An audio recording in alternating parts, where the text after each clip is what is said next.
ज्ञानेश कुमार जी और अनुराग यादव जी दोनों लोग के बीच जो टकराव हुआ है, यादव कौम जो खास तौर से चुनाव आयोग की जांच कोई कर सकता नहीं। आप सुप्रीम कोर्ट जाएंगे, वहाँ भी अधिकारी हैं, अभी मालिक है, वहाँ आचार संहिता लगा है। और वही चीज है ना। यादव कौम ऐसी है जो लड़ाकू है, जो पूरे ओबीसी में। अब पंडित जी हैं, नाम ना लीजिए, नहीं मुकदमे बहुत तेजी से लग रहे हैं, एक हमें भी मिल जाएगा। जो आयोग अपने कैडर की गरिमा को तार तार करके चीर हरण अपने द्वारा कर दिया हो, वो निर्वाचन आयोग का क्या मतलब है? यादव कौम ओबीसी की जब बात आती है, एससी की बात आती है, चाहे किसी भी समाज की बात आती है, वो सर्व समाज की बात करता है।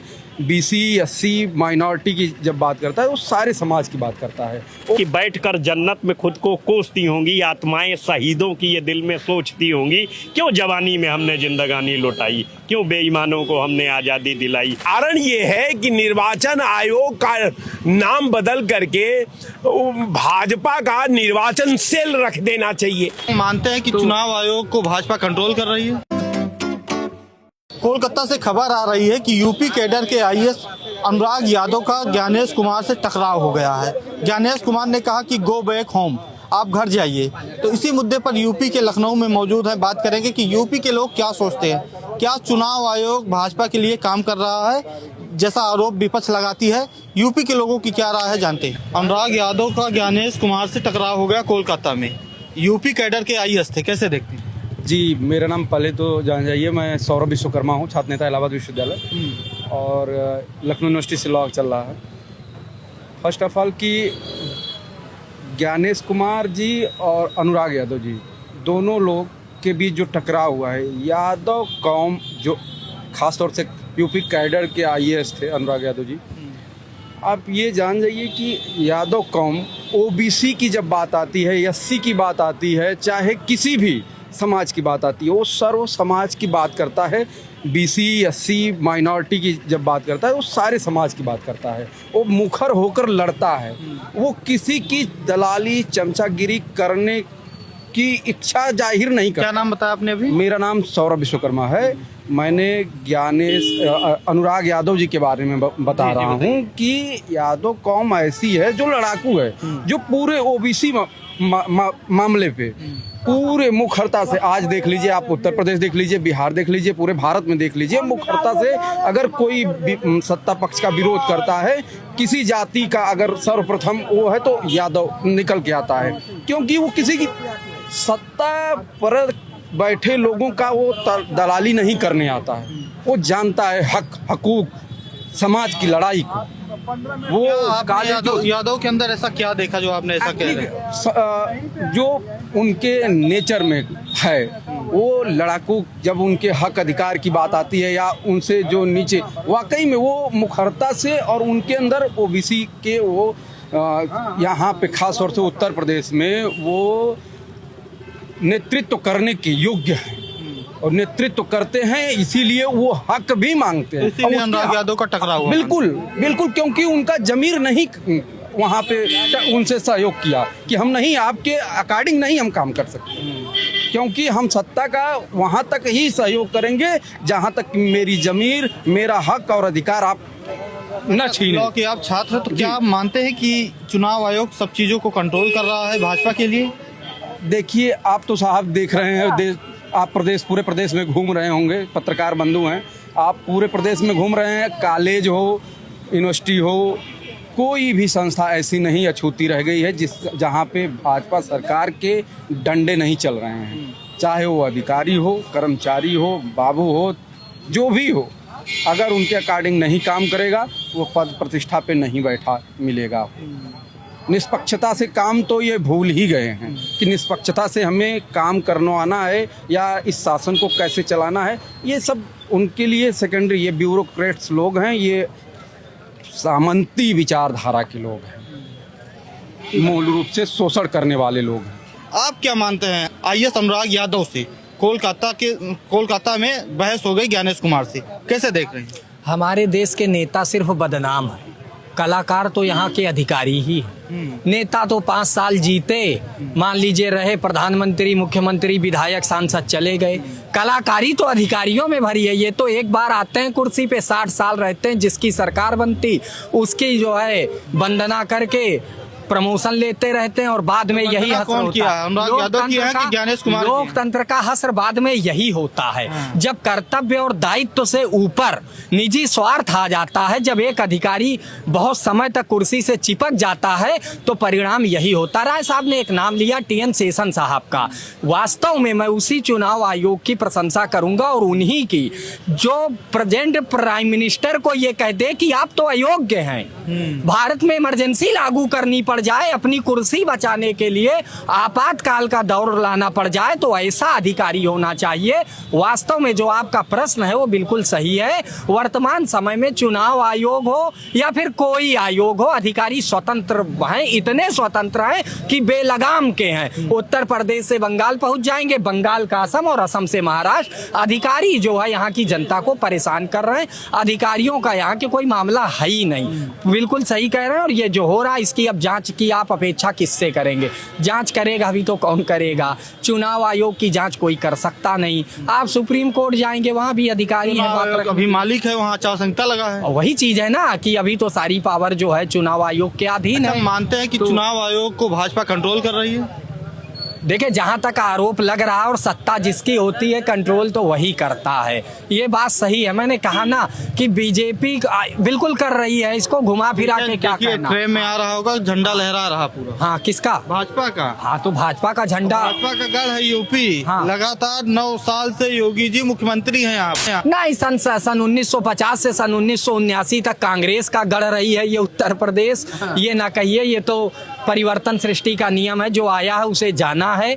सदा ना रहेगा, सदा न रहा है जमाना किसी क्या का। नाम होगा? जो सत्ता में आएगा जाएगा। पंडित जी हैं, नाम ना लीजिए, नहीं मुकदमे बहुत तेजी से लग रहे हैं। एक हमें भी मिल जाएगा पुरस्कार में।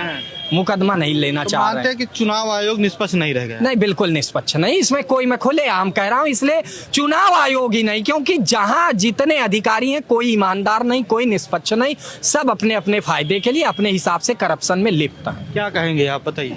देखिए, जहाँ तक TN शेषन जी का जो नाम लिया गया, उनके चुनाव आयुक्त बनने के बाद उन्हें चंद्रशेखर जी ने चुनाव आयुक्त जो है बनाया था और राजीव गांधी जी ने कहा था कि चंद्रशेखरवा ने भैंसिया जो है पानी में डलवा दिया है।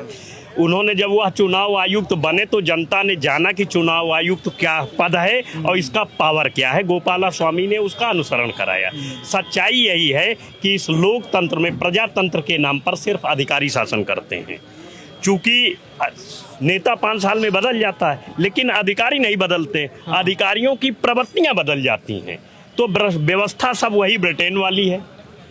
आप तब हम काले गोरे अंग्रेजों के अधीन थे, आज हम काले अंग्रेजों के अधीन हैं।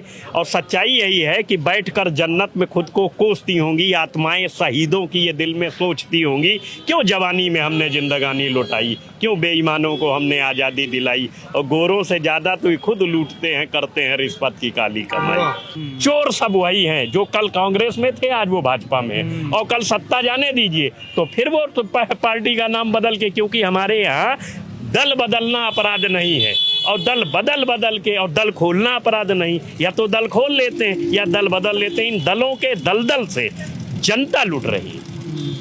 तो मानते हैं कि चुनाव आयोग भाजपा की सारे काम कर रहा है, इसमें सुधार कैसे आएगा?